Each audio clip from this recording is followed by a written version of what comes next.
భద్రాద్రి కొత్తగూడెం జిల్లా సింగరేణి ప్రధాన కార్యాలయంలో సింగరేణి 137వ ఆవిర్భావ వేడుకలు అట్టహాసంగా నిర్వహించారు.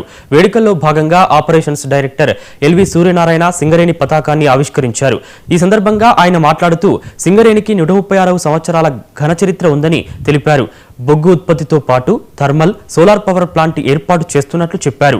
ప్రభుత్వ రంగ సంస్థల్లో బొగ్గు ఉత్పత్తిలో సింగరేణి 2వ స్థానంలో ఉందని 2030 నాటికి 100 మిలియన్ టన్నుల ఉత్పత్తి లక్ష్యంగా పెట్టుకున్నట్లు సింగరేణి ఆపరేషన్స్ డైరెక్టర్ వెల్లడించారు.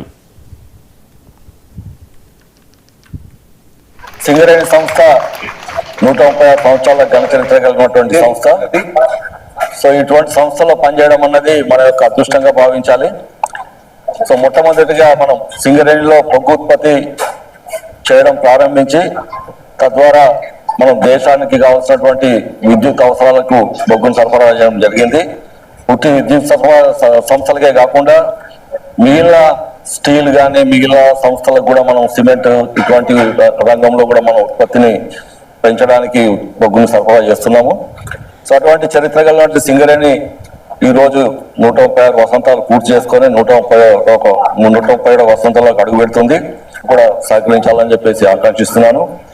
సో బొగ్గు ఉత్పత్తి రంగంతో కాకుండా మనము వివిధ థర్మల్ పవర్ ప్లాంట్ ఆల్రెడీ మనం పెట్టాము.